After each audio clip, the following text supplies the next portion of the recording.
जिला निर्वाचन अधिकारी आकाश शिकारा एवं सहायक निर्वाचन अधिकारी सिद्धराज अग्रवाल ने पत्रकार वार्ता लेते हुए बताया कि इस बार के चुनाव में विभिन्न राजनीतिक दल के प्रत्याशी 40 लाख रुपए तक का खर्च कर सकते हैं। जिला में पूर्व चुनाव के अपेक्षा इस चुनाव में 2.3% मतदाताओं की वृद्धि हुई है। आइए जानते हैं क्या कहा उन्होंने।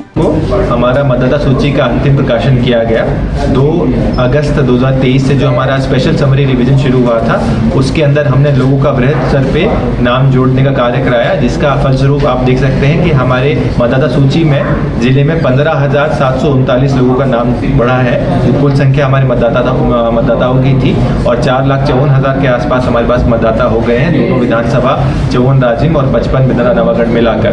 इसके साथ ही साथ हम लोगों ने जो महिला का नाम जुड़वाने में भी अच्छा काम किया, जिसके फलस्वरूप हमारे जो जेंडर रेशो है ईपी हमारा इलेक्टोरल रोल के अंदर वो 1020 से बढ़कर 1036 हो गया है। साथ ही साथ हमारा जो ईपी रेशो टोटल था वो 64.18 से बढ़ के 66.48 हो गया है। तो 2.3% का हमारा ईपी रेशो में बढ़ोतरी हुई है। सर, दिव्यांग मतदान केंद्र और नया यूथ मतदान केंद्र आया, उसमें क्या रहेगा खास? जी, निर्वाचन में हमारा ये उद्देश्य रहता है कि हमारा निर्वाचन समावेशी हो और सभी वर्ग के लोग बढ़ चढ़ के अपना मताधिकार का प्रयोग करें। तो इसी के अंतर्गत जो आयोग के निर्देश आए हैं कि जो दिव्यांग हमारे कर्मचारी हैं उनके द्वारा मैंड एक पोलिंग स्टेशन होगा एक विधानसभा में, और साथ ही साथ युवा वोटरों को लुभाने के लिए, उनको आकर्षित करने के लिए एक युवाओं के द्वारा संचालित मतलब युवा कर्मचारियों के द्वारा संचालित मतदान केंद्र भी। इसके अलावा जो जैसे जैसे डिजिटाइजेशन का काम चल रहा है, तो आप देखेंगे सुविधा पोर्टल है जिसके माध्यम से कैंडिडेट्स अपना जो भी रैली का, व्हीकल का या कोई और परमिशन लेना चाहते हैं सभा का,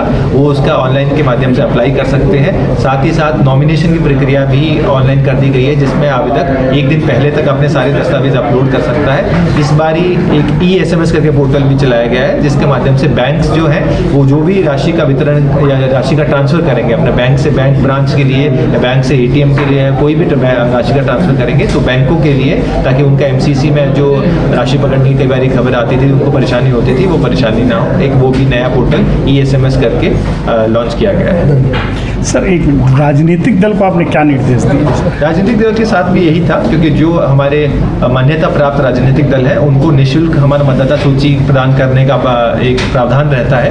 तो जो हमारे रिकॉग्नाइज्ड पॉलिटिकल पार्टीज थी उनके साथ में वो शेयर की गई। साथ ही साथ जो MCC लगने पर संपत्ति विरूपण की कार्रवाई होती है और जो पैम्फलेट पोस्टर के संबंध में निर्देश हैं कि उनको पूर्व में MC से सर्टिफिकेशन कराना होता है, और जो बाकी अन्य सामान्य निर्देश जो निर्वाचन कार्यालय द्वारा दिए गए थे उनसे उनको अवगत कराया गया।